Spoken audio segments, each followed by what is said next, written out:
Bismillahirrahmanirrahim. Assalamualaikum warahmatullahi wabarakatuh. Alhamdulillah nahmaduhu wa nasta'inuhu wa nastaghfiruh wa na'udzu billahi min shururi anfusina wa min sayyiati a'malina may yahdihillahu fala mudilla lahu wa may yudlil fala hadiyalah. Asyhadu an la ilaha illallah wahdahu la syarikalah wa asyhadu anna Muhammadan abduhu wa rasuluh, amma ba'du. Allahumma sholli ala sayyidina Muhammad wa ala ali sayyidina Muhammad. Hadirin jemaah salat subuh Masjid Anas yang insyaallah dimuliakan Allah Subhanahu wa taala.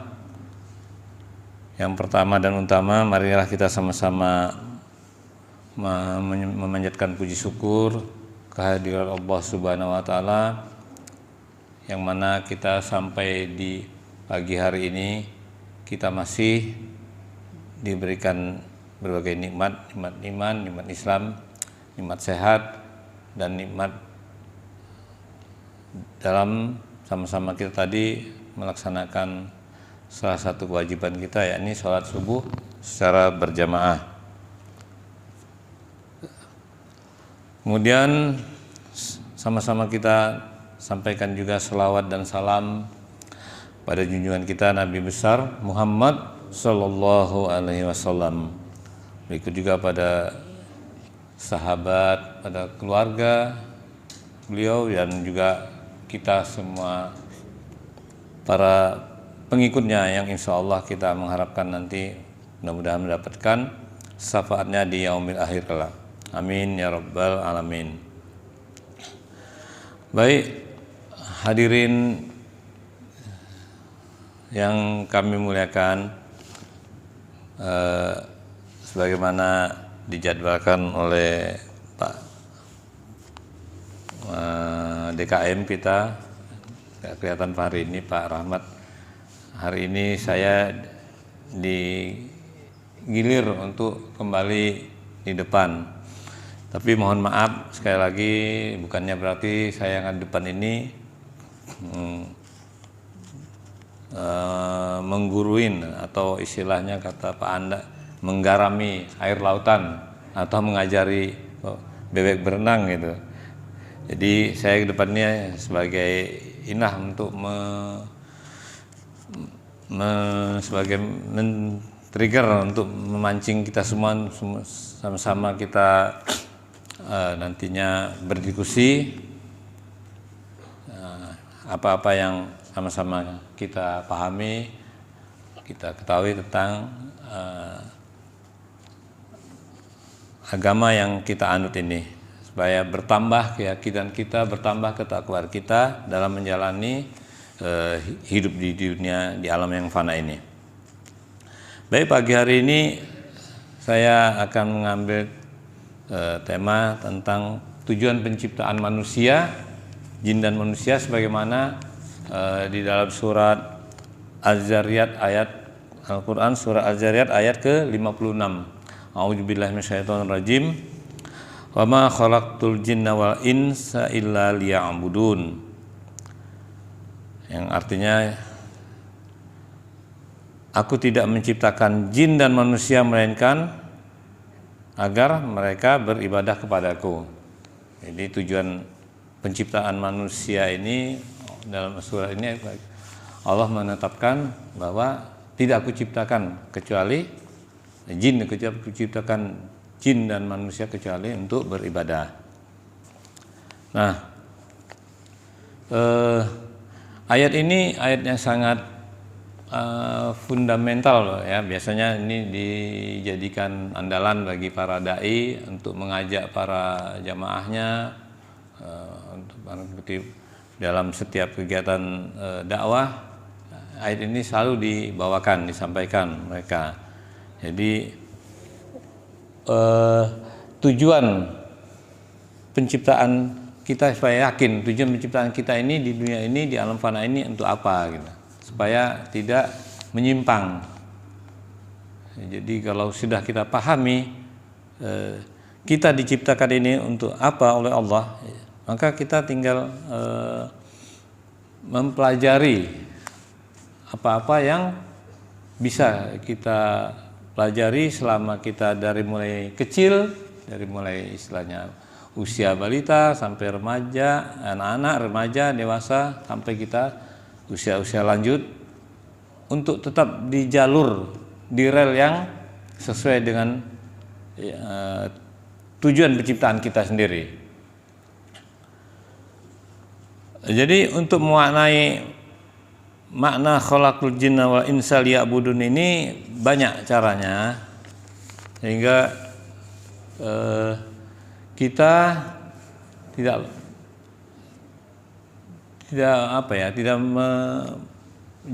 lari dari jalur yang Allah tetapkan tadi. Dengan arahan ayat tersebut, maka seseorang muslim tidak akan mengalami kegalauan, kebingungan ya dalam memaknai hidupnya. Tetapi dalam fakta aja, dalam kehidupan sehari-hari, tidak sedikit di antara manusia di dunia ini yang mengalami krisis mental karena tidak tahu akan tujuan hidupnya, tujuan penciptaan hidupnya itu, jadi tidak dipahami, sehingga kita dalam kehidupan sehari-hari itu banyak kita melihat orang-orang yang memang dalam kondisi yang katakanlah tidak sesuai dengan apa yang dimaksud dari ayat ini. Masalah jin itu dunia lain lah ya, apa yang dibahas oleh Pak Ustadz Anto itu jin itu kita yakin memang sesuai dengan ini yang memang ada gitu, dunia yang secara kasat mata kita tidak mampu melihatnya. Tapi dalam dunia nyata kasat mata ya kita bisa melihat sesama umat manusia di muka bumi ini. Ya.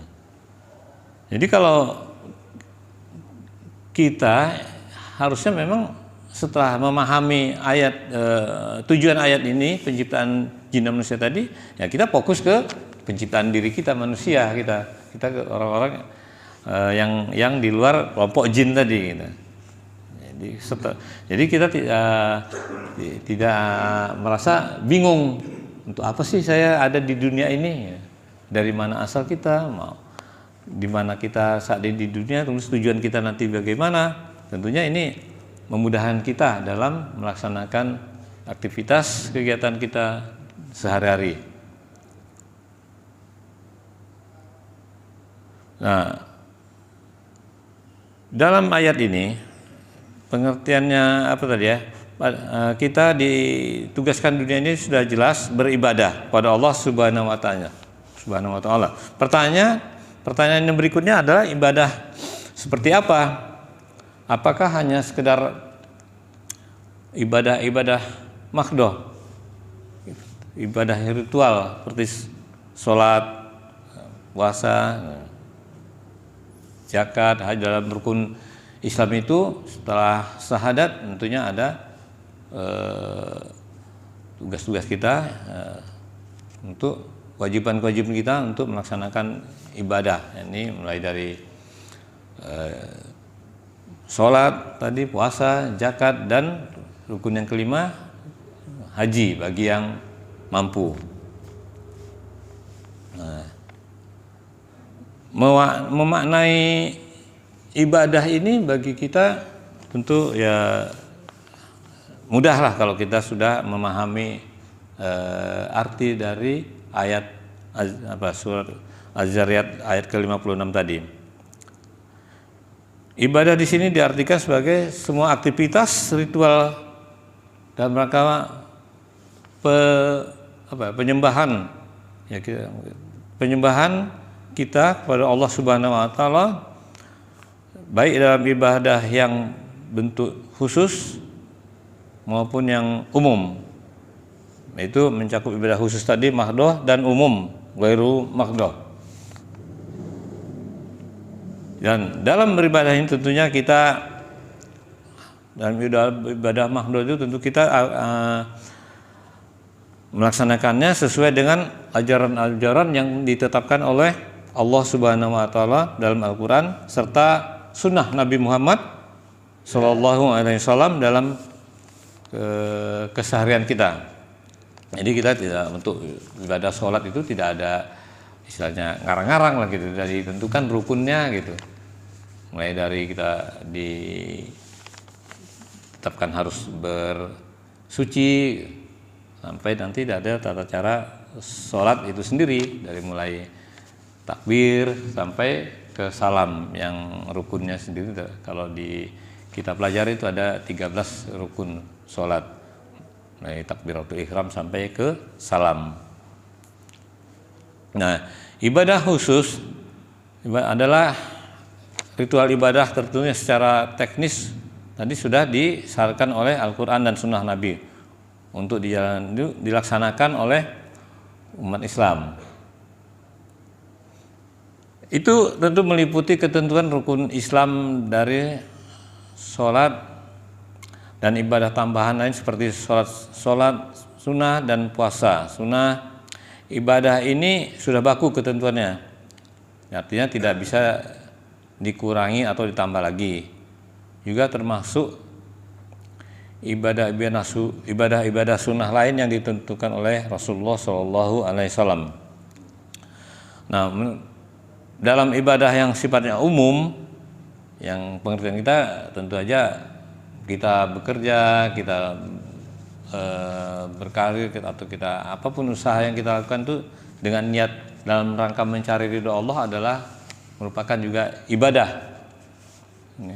Jadi ibadah umum adalah segala aktivitas dalam kehidupan manusia yang diniatkan sebagai ibadah membawa kemanfaatan, kemaslahatan bagi sesama manusia dan diniatkan semata-mata untuk mencari ridhonya Allah Subhanahu wa taala.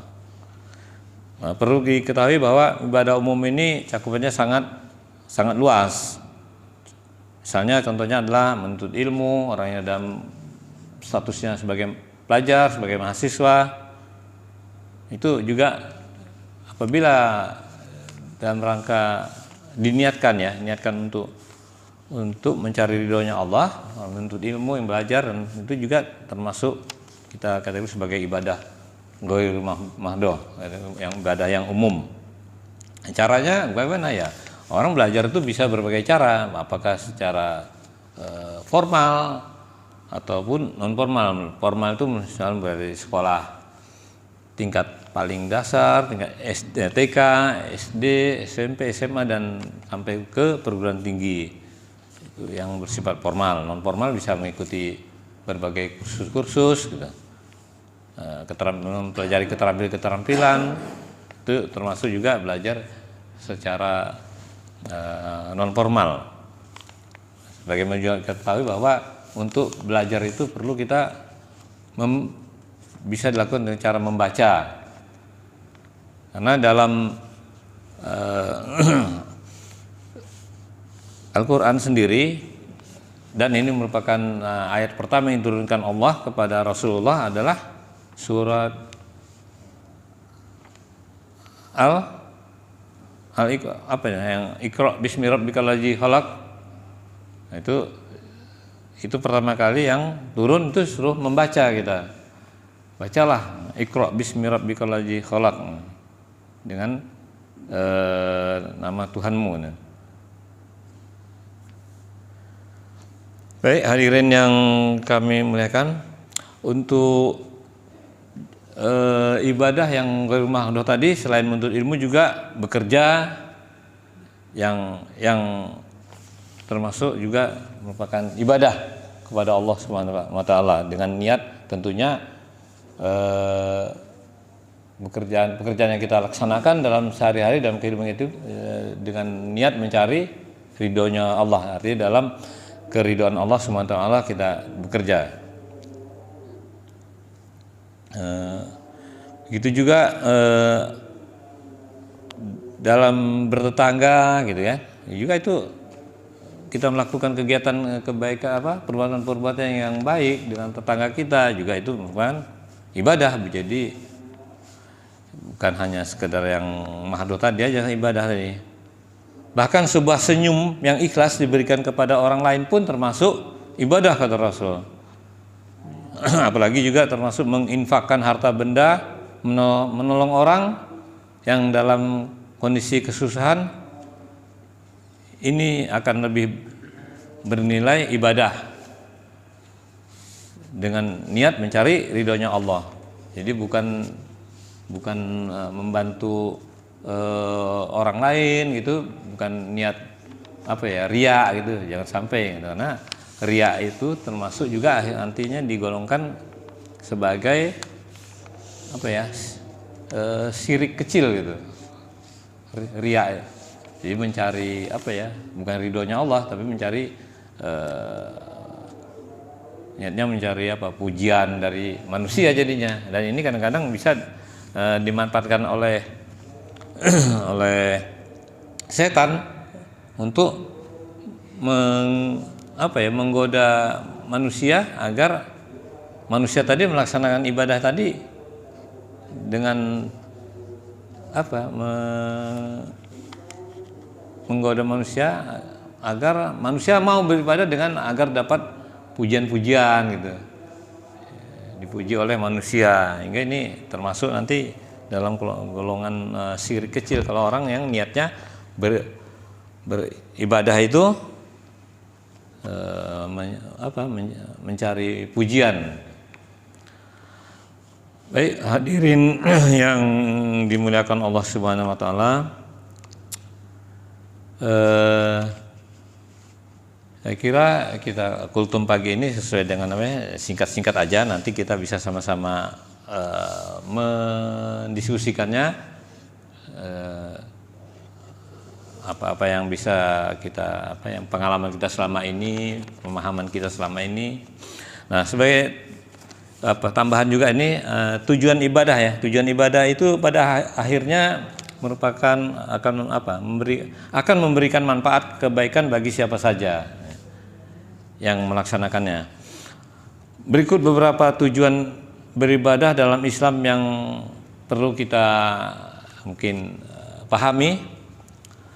Pertama, ibadah itu dilakukan dalam rangka juga untuk menciptakan hubungan harmonis antara makhluk dan Sang Penciptanya, antara kita sebagai orang makhluk yang diciptakan dengan Sang Penciptanya yaitu Allah Subhanahu wa taala, sehingga hubungan harmonis antara kita sebagai makhluk dan Allah sebagai makhluk terjadi keharmonisan, keseimbangan. Yang berikut, ibadah dilakukan sebagai bentuk rasa syukur. Jadi ibadah ini kita laksanakan dengan ikhlas, itu adalah bentuk rasa syukur kita kepada Allah Subhanahu wa taala karena telah menciptakan, selain menciptakan juga memelihara dan mengangkat kita sebagai khilafah di bumi. Ya, karena salah satu juga di awal penciptaan manusia itu adalah ingin memberikan tugas kepada kita sebagai khilafah di muka bumi ini. Nah, ini dengan tujuan agar di muka bumi kita bisa memanfaatkan semua yang disediakan oleh alam yang sangat luas ini. Berikutnya, ibadah dilakukan untuk mengukur. Jadi bisa juga mengukur sejauh mana kepatuhan kita sebagai makhluk, kepatuhan kita sebagai makhluk kepada Sang Penciptanya, yaitu Allah, dalam melaksanakan semua perintah-perintahnya. Ya, kita yakinlah apa yang diperintahkan, apa yang diwajibkan kepada semua manusia, pada kita umat muslim itu adalah dalam rangka kasih sayangnya Allah kepada kita. Jadi sebagaimana kalau secara logika mungkin puasa Ramadan sebulan itu kan logikanya waduh berat juga gitu ya, sebulan umat Islam itu menurut pandangan orang lain puasa, nggak makan siang hari, nggak minum, dan dari segala yang dihalalkan dipuasakan. Jadi kita tidak ini melaksanakan puasa itu juga bentuk kasih sayangnya Allah kepada kita. Karena bisa jadi melalui ibadah puasa itu ternyata ada hal-hal yang kita tidak ketahui. Bisa jadi itu malah yang selama ini mungkin dalam penelitian kedokteran itu malah menyehatkan setiap organ tubuh yang ada di dalam dalam perut kita. Misalnya mungkin puasa tadi secara penelitian kedokteran itu malah menyehatkan lambung gitu, mengistirahatkan lambung gitu. Nah, kemudian kepatuhan kita dalam melaksanakan ibadah itu juga sebagai sebagai hambanya kepada atas perintah Allah itu akan mempengaruhi juga kesehatan psikis kita. Jadi bukan hanya fisik aja, kita sholat itu katanya juga ada gerakan-gerakan yang seperti senamnya gitu. Tapi di luar itu juga mungkin ada hal-hal yang secara fisikis kita itu terasa lebih nyaman setelah melaksanakan sholat.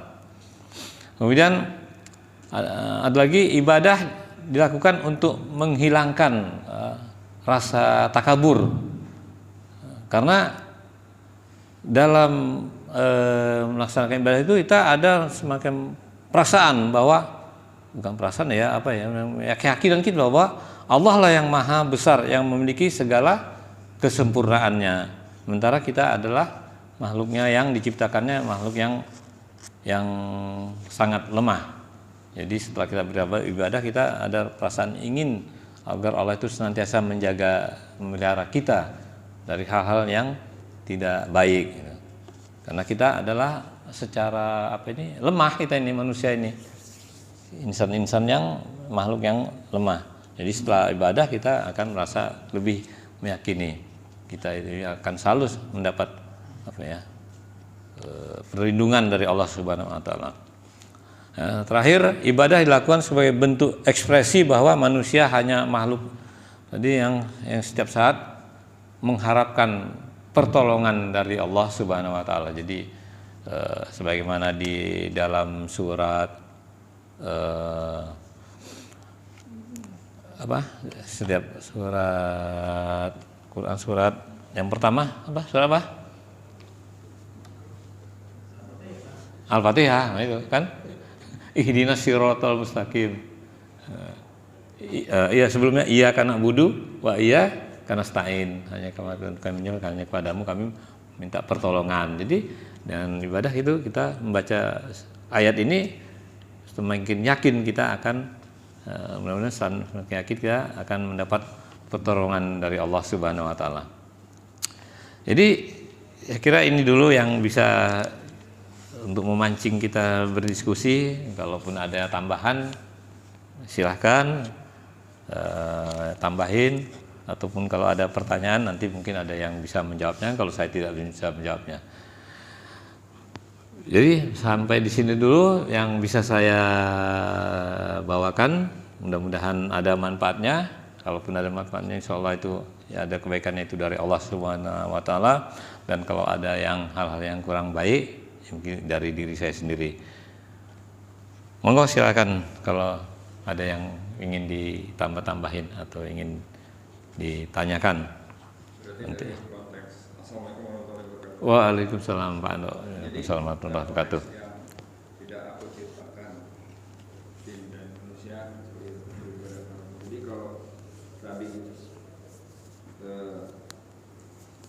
manusia tidak menjalankan ibadah itu berarti dia lagi menyelisih penciptaannya untuk apa gitu ya. Iya. Ya. Jadi tadi disebutin juga bahwasanya ibadah itu untuk apa aja, untuk tadi rasa syukur. Rasa syukur gitu. Iya. Cuman kalau saya kita rasakan kadang ibadah itu kayak rutinitas aja gitu. Nah, yang tadi Pak Anjil sebutkan itu tuh sebenarnya pasti kita pahami banget ya Pak tadi. Apa itu Pak tadi? Yang sebagai komunikasi, hubungan harmonis antara makhluk dan pencipta. terus sebagai berarti sebenarnya ibadah yang goiro mahdo aja itu ngebuka, ayo siapa yang mau komunikasi dengan aku gitu ya, dan gitu. Kalau menyediakan dirinya gitu, ayo, ibadah mahdohnya. sebenarnya dia tahu makhluk itu pasti butuh dia gitu ya. Iya. Gitu. Jadi kalau misalnya kita nggak melakukan ibadah goiro mahdo atau di luar ibadah itu termasuk ibadah belajar, bekerja gitu, itu dia lagi menyelisih penciptaannya dia kan gitu. Jadi penciptaan itu apa gitu? Ternyata dia melakukannya tidak untuk itu gitu kan, kayak gitu. Nah jadi apa namanya, supaya kita terus paham dan apa namanya itu tertanam dalam hati kita itu, kira-kira kiatnya apa aja tuh? Sampai tadi kita paham itu, paham empat itu tadi kan, itu apa aja tuh untuk apa namanya, supaya kita tuh ingat terus kamu diciptakan di dunia ini tuh itu gitu lah. Kira-kira apa aja tuh yang bisa hari-hari kita lakukan?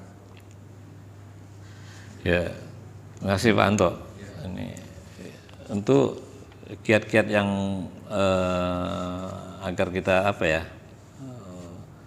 mungkin lebih bersemangat ya dalam melaksanakan ibadah, karena rutinitas ibadah seperti yang sehari-hari kita laksanakan sepertinya itu aja gitu ya, rutinitas yang kita laksanakan, sholat apa itu. Kayak kerja kan Iya, ibadah, iya. tapi kerja kalau udah melenceng dikit kan berarti kita lagi menyelisih Iya. penciptaan kita kan gitu.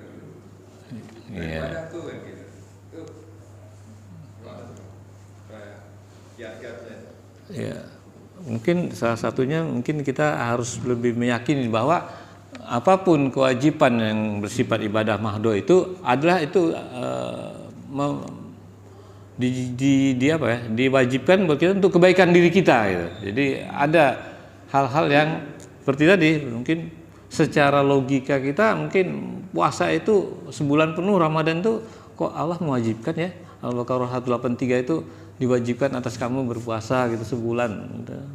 Itu logika kita mungkin ya, kalau apalagi orang yang non gitu ya, mungkin berat gitu, kok disuruh puasa sebulan. Tapi kalau kita apa ya, kita mendengar kisah-kisah orang yang mu'alaf itu, mereka itu merasa, ternyata ini ya puasa itu ada hal-hal yang sangat ini gitu terkandung di dalamnya, sehingga mereka akhirnya karena di awal mereka katakanlah baru mau masuk Islam, mu'alaf itu mendengar puasa itu ada rasa ininya gitu, pasti rasa ketakutannya, wah gimana gue nanti masuk Islam disuruh puasa sebulan nggak makan siang hari gitu. Tapi ternyata setelah mereka bersyahadat itu, kalau saya baca, saya dengar kisah-kisah itu, mereka malah ini punya ini maknanya gitu. Selama ini mungkin kita sendiri sebagai umat Islam yang sudah Islam dari mulai terlahir tidak pernah mau apa sih puasa ini gitu, nggak pernah mulai, pokoknya ikut aja puasa aja gitu loh. Misalnya apalagi misalnya sholat gitu, sholat aja gitu kan, kewajiban. Jadi hal-hal yang ini yang perlu kita masukkan ke hati kita, keyakinan, supaya kita nambah semangat sebagai pertama bentuk rasa syukur kita tadi kan. Jadi bisa jadi ya orang-orang yang mau melaksanakan kewajiban ini ya orang yang nggak bersyukur jadinya gitu kan, kesimpulannya. Kemudian itu ada lagi mungkin kelupaan, ibadah yang kita lakukan itu sebagai bentuk kita dari mencari mendapatkan nilai ketakwaan tadi. Karena sebagaimana kewajiban puasa itu sendiri kan, ujungnya kan ending ayat itu kan la'allakum tattaqun gitu kan, untuk jadi orang yang bertakwa. Karena apa? Untungnya jadi orang bertakwa, ya orang takwa itu udah disediakan surga yang luasnya seluas langit dan bumi gitu kan. Jadi uiddat lil muttaqin. Jadi Allah itu mempersiapkan menyediakan surga yang luasnya seluas langit dan bumi itu untuk orang yang bertakwa. Jadi ya itulah salah satu bentuk apa tadi supaya kita tambah yakin puasa itu sendiri misalnya untuk menjadikan kita orang yang bertakwa. Karena orang bertakwa itu nanti dapatnya surga yang luasnya seluas langit dan bumi gitu. Uiddat lil muttaqin. Mungkin ada tambahan lagi dari ini bagaimana kiat-kiatnya agar kita ini dari lain? Tadi disebutkan belajar. Belajar. Wajib berarti. Iya, bagaimana kita tahu bahwa belajar itu Supaya jangan harus semangat gitu. Jadi belajar dari mulai buayan hingga dan waktunya belajar tuh nggak ada batasan waktu, ya kan? Belajar itu seperti kita ini usia kayak gini ya belajar untuk memahami ayat-ayat Allah, memahami nilai-nilai ibadah yang kita kerjain itu kita juga ini ya dalam rangka ya belajar karena belajar tadi ada batasan waktunya dari mulai buayan hingga liang lahat. Ini juga kegiatan kita ini seperti ini ya dalam rangka ibadah belajar gitu. Muslim yang nggak mau belajar ya agak-agak aneh Pak. Ya. Aku udah Islam ini dari lahir gitu. Iya pemahaman kita tentang Islam gitu. Tentang ibadah itu sendiri. Iya. Sholat, puasa, apa sih harus puasa, apa sih sholat kudu begitu gitu. Terus bacaannya juga nggak dipahamin gitu. Kalau sholat aja. Gitu. Ya. Iya. Ya, bagaimana sholat juga harus sebagai mengerjakan sholat itu juga harus tumaninah gitu kan, gitu. Tidak seperti apa kata Rasul itu sholat itu seperti burung mematuk makanannya itu kan dengan kecepatan yang kadang-kadang Ya harus dipahami benar Pak. Salah satu cara kiatnya gitu Pak, belajar nggak berhenti. Iya. Ayo, monggo ya, kalau ada lagi yang mau nambahin. Waalaikumsalam warahmatullahi wabarakatuh. Jadi kita ciptakan itu untuk beribadah. Artinya kita diperintah untuk beribadah. Nah, kiat-kiat kita, kiat-kiat kita selalu beribadah kepada Allah. Agar nilai hidup kita itu tidak nol, maka minimal kita niatkan dari bangun tidur sampai tidur kembali diniatkan karena Allah. Ambil contoh misalnya makan minum itu urusan dunia atau urusan akhirat. Bisa dua-duanya Pak. Dua-duanya dapat. Kalau mau ngambil urusan dunia saja, makan ya makan saja. Minum aja. Iya. Tapi kalau kita ambil akhiratnya, kita sertakan dengan Niat. bismillah sebelum makan, niatkan karena Allah. Karena itu tuntunan. Ya, kalau kita ikuti tuntunan, maka ada feedbacknya kepada kita. Nilai ibadahnya itu ada ketika kita makan, juga ketika minum, mau tidur, bangun tidur, bahkan sampai ke WC pun Ada nilai. karena Allah. Semua kita sudah dituntunkan oleh Rasulullah SAW, sehingga kita niatkan di dalam aktivitas kita karena Allah ada nilai ibadahnya di situ. Jadi supaya tidak lepas selain ibadah-ibadah yang sudah seperti ibadah makhluk itu ya, itu yang wajib. Wajib itu harus dilakukan. Menuntut ilmu juga wajib Pak. Menuntut ilmu wajib. Talabul ilmu maridotun ala kulli muslimin. Ilmu itu wajib bagi setiap muslim. Bagi yang nggak mau, tentu haram, pasti dosa. Karena wajib itu ada nilai positifnya, dengan syarat pasti negatif.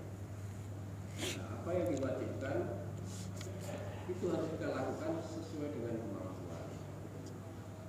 Kita belajar tidak mampu setiap hari 2 hari sekali, 2 hari sekali tidak mampu 3 hari sekali. Minimal kita ada selalu ada masukan-masukan ilmu yang bisa kita dapatkan. Kita mendapat nilai-nilai plus di sisi Allah. Kiat-kiatnya kita, bahwa kita niatkan dari mulai tidur sampai bangun tidur lagi sampai mau tidur lagi, itu agar aktivitas kita mendapat nilai plus dan nilai ibadah. Itu aja Pak Dur. Terima kasih. Waalaikumsalam warahmatullahi wabarakatuh. Makasih Pak Luli, tambahan kiat-kiatnya lagi. Jadi tadi ditambahin lagi Pak Luli itu. Kalau makan dan minum aja itu bukan hanya sekedar tujuan aktivitas dunia, tapi berkaitan dengan akhiratnya. Jadi kita makan supaya apa? Supaya sehat. Udah sehat jadi apa? Ya kita kuat untuk melaksanakan tugas-tugas kita sehari-hari. Tugas itu baik tugas yang tadi tuh untuk bekerja sebagai ibadah sebagai ghairu mahdoh dan ibadah mahdohnya tadi. Kalau kita makan sahur aja lah kan, tujuannya kan tentu ya kan, makan sahur pagi itu supaya siangnya itu nggak kelaparan lah gitu logikanya. Makanya kita disunahkan untuk makan sahur walaupun dengan seteguk air putih gitu misalnya. Itulah. Nah, makasih Pak Lui. Mungkin Pak Tatang nih ini udah siap-siap nih. Monggo Pak Tatang. Waalaikumsalam warahmatullahi wabarakatuh.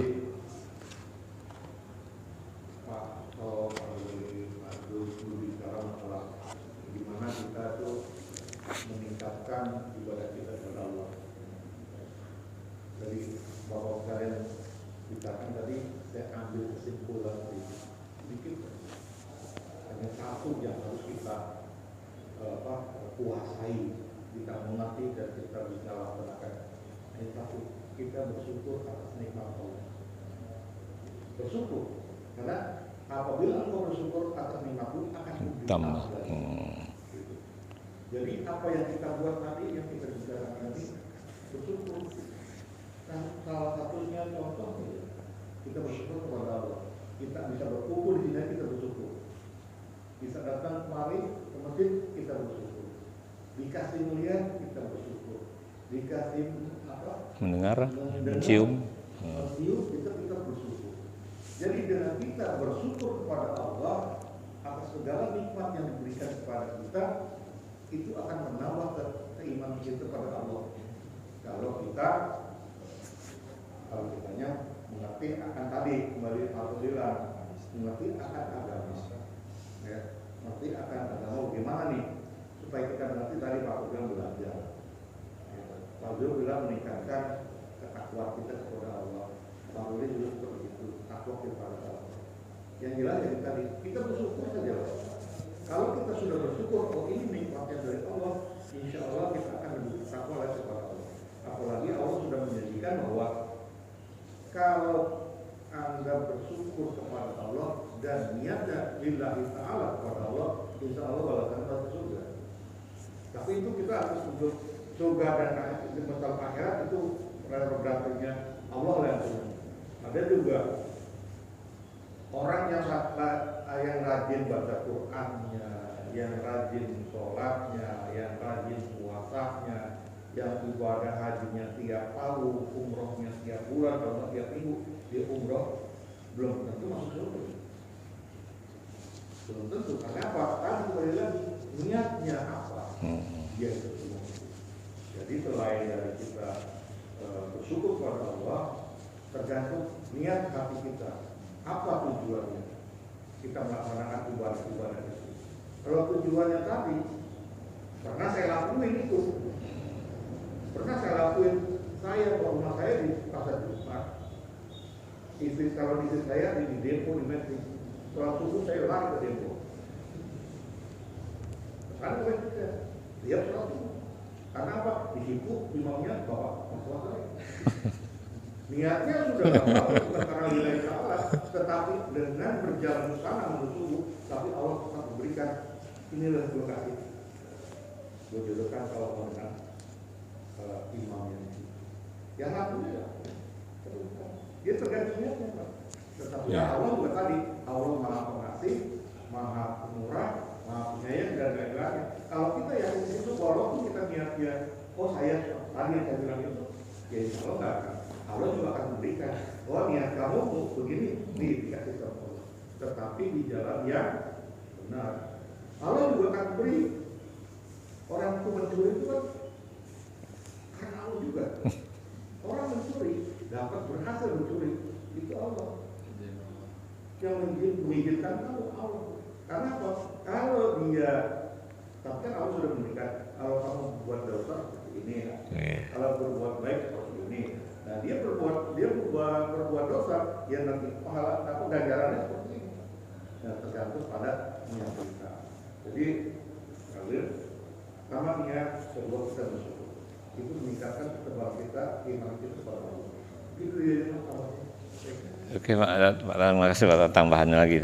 Jadi kalau bisa boleh saya apa kan tambahannya Pak Tatang itu kita harus senantiasa bersyukur karena rasa syukur kita tadi kepada Allah sebagai pencipta itu juga sebagai manifestasi kita bentuk ibadah kita gitu ya. Ibadah kita dari untuk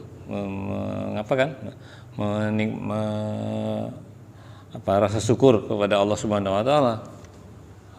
Kemudian tadi masalah niat, ya tentunya semua ini terpulang kembali kepada kita masing-masing agar selalu kita menjagakan kemurnian ibadah kita. Jadi semua ibadah yang kita lakukan, apakah itu ibadah mahdoh tadi maupun ibadah makhluk, itu harus kita niatkan dalam rangka mencari ridhonya Allah ya, lillahi ta'ala. Dan kita kerjakan dengan ikhlas. Karena kita juga pernah mendengar cerita bahwa ada kisah yang tentang 3 orang yang meninggal karena jihad. Kemudian orang yang meninggal, yang semua jihad itu sudah dijamin masuk surga. Kemudian orang yang punya ilmu mengajar, kemudian ada yang orang kaya yang berinfak. Tiga-tiganya ini tentu akan dimasukkan surga kalau niatnya ikhlas. Tapi ternyata yang berjihad tadi begitu mau masuk surga tarik kembali, nggak boleh masuk ke neraka, seret kepada malaikat, seret itu ke neraka gitu kan. Padahal udah mujahid, dia meninggal dalam keadaan berjihad gitu. Kemudian begitu juga orang yang berilmu mengajar, ternyata nggak jadi dimasukkan surga, tarik lagi, seret malaikat ke neraka. Karena apa? Niatnya itu supaya dia disebut ilmuwan atau apa gitu. Niatnya jadi bukan kan. Bagaimana juga dengan kisah yang ketiga, orang yang berinfak, bersedekah segala macam di dunia itu dia banyaklah istilahnya zakatnya atau infak sedekahnya. Tapi niatnya tadi nggak murni lillahi ta'ala, akhirnya apa? Harusnya dia udah masuk ke surga, perintahkan untuk share kembali ke neraka. Karena apa? Supaya dia disebut niatnya disebut dermawan tadi kan ada kisah itu kan. Jadi akhirnya nggak jadi deh masuk ke. Jadi ya niat tadi harus murni lillahi ta'ala dan ikhlas gitu. Jangan ada semacam tadi saya sampaikan riak tadi, ingin yang diapakan Allah gitu. Harusnya kepada Allah, ini kepada manusia jadinya niatnya. Sehingga ya ini termasuk dianggap sebagai musyrik kecil gitu. Nah, gitu. Jadi hati-hati gitu. Jadi zaman sekarang itu kan banyak orang yang pergi haji. Itu niatnya tuh bukan karena lillahi ta'ala, yang kita nggak tahu Allah. Banyak seperti itu. Banyak gini Pak, calon pejabat agama Islam, dia pergi haji, ingin hanya memiliki orang dia. Oh, Pak Haji pulang, iya, dia hebat, pejabat ini, dia haji, itu pasti pendukungnya banyak begitu.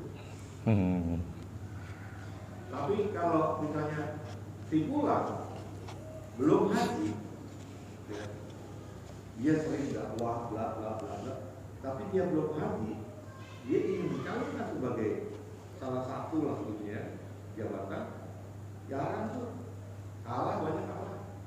Tapi kalau dia sudah haji pasti menang.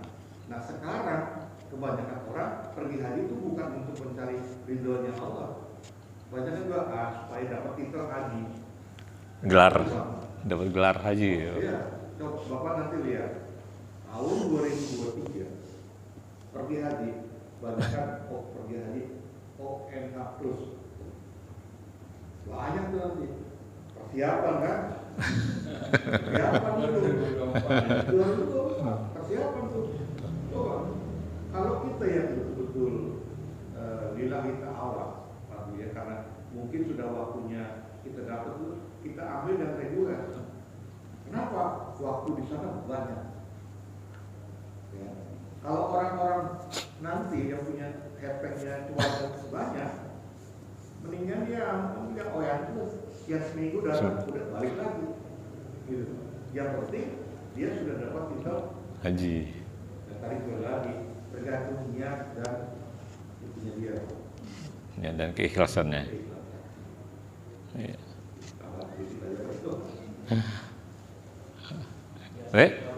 Tambahin lagi Pak Luli, Pak RW. Monggo Pak.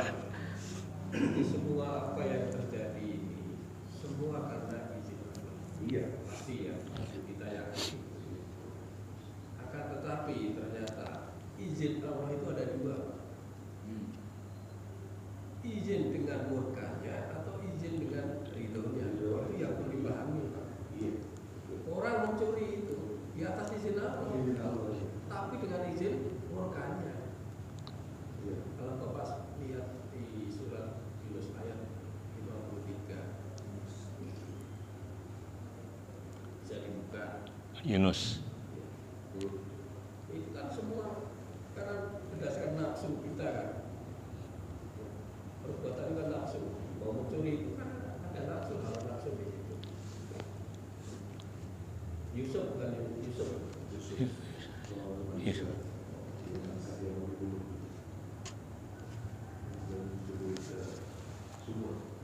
Dan aku tidak menyatakan diriku bebas dari kesalahan, karena sesungguhnya nafsu itu selalu mendorong kepada kejahatan. Nafsu itu mendorong kepada kejahatan. Kecuali nafsu yang diberi rahmat oleh Tuhan. Itu ditafsirkan oleh para ulama begitu. Jadi izin Allah itu ada dua, ya. Dia mendorong kepada kejahatan karena atas izin ke Allah, dan dia ada yang dirahmati. Nafsu yang dirahmati kan seperti nafsu kita mau makan, Pak. Kan kita punya nafsu kalau mau makan itu. Nah, kalau kita dengan membaca Bismillah, dapat rahmat Allah. Nah, tapi hal-hal seperti ini suka disepelekan ini. Padahal itulah yang kita perlukan, rahmat Allah. Masuk surga itu karena rahmat. Dengan amal perbuatan kita itu hanya nanti bagi untuk bekal aja. Tidak rahmat beneran. Itu. Dan kemudian yang kedua yang disampaikan oleh Pak Yus benar tadi, contoh ketiga manusia itu yaitu orang yang jihad, orang yang membaca Al-Quran, orang yang dermawan. Itu tiga-tiganya dicontohkan bahwa mereka itu sudah jelas perbuatannya perbuatan akhirat, perbuatan surga itu. Tetapi begitu ditanya, jadi Bapak tadi belum masuk surga Pak, jadi nggak ditarik lagi. Tapi ketika ditanya oleh Allah, kenapa, untuk apa kamu berperang? Dia berkata, saya membela agama karena apa kata Allah? Kejam, dusta. Kamu maju perang karena hanya ingin disebut hebat, Pemberani. baca Quran juga, orang yang mengajar juga begitu. Ilmuwan. Kenapa kamu baca Quran? Supaya saya mendapatkan pahala. Kazabta. Sebenarnya kau baca Quran hanya untuk diuji, bukan ujian karena selalu bagus. Itu kan banyak kayak gini Pak, kelincir kayak begini. Begitu ada temen, wah keras-kerasin, wah soto kau. Ya kita nggak tahu hati orang, tapi nanti makanya di pertanyaan apa itu baru ketahuan. Ya ketika tadi orang yang banyak sedekah, kita katakan aja orang dermawan benar bagus ya Pak. Tapi coba kalau diperlihatkan, divisualisasi, kira-kira gimana? Persepsi orang masing-masing. Padahal yang terbaik dermawan itu jangan kelihatan. Walaupun boleh, tapi yang boleh ini kan rawan Pak. Sangat rawan sekali. Benar-benar harus Ada motif apa enggak kan gitu? benar-benar harus niat. Karena menampakkan sedekahmu boleh, tapi lebih baik Yang terbaik adalah menyanyikan ayat Baik. Al-Qur'annya ada. Dua tangan kita ya, tangan kanan memberi, tangan kirinya nggak tahu gitu ya. Gitu. Bang masjid aja ya, semen dimasak, ngomong sana, ngomong sini. Udah saya udah nyumbang nih. Rawan Pak, nyumbang pinjam aja. Itu namanya ikhlas. Ikhlas itu gak ada tulisan ikhlasan di situ. Kenapa bisa disebut alam ikhlas? Oke, sip. Tambahan lagi. Ya, alhamdulillah pagi hari ini kita sama-sama udah mendiskusikan tentang ibadah ya. Al-Zariyat 56 tadi kita kupas, kita sama-sama bahas. Mudah-mudahan bermanfaat dan marilah sama-sama kita tutup kajian bukan kajian ya, diskusi pagi hari ini kita sama-sama tutup dengan doa kafaratul majelis. Subhanakallahumma wa bihamdika asyhadu an la ilaha illa anta astaghfiruka wa atubu ilaik. Billahi taufiq wal hidayah. Wassalamualaikum warahmatullahi wabarakatuh.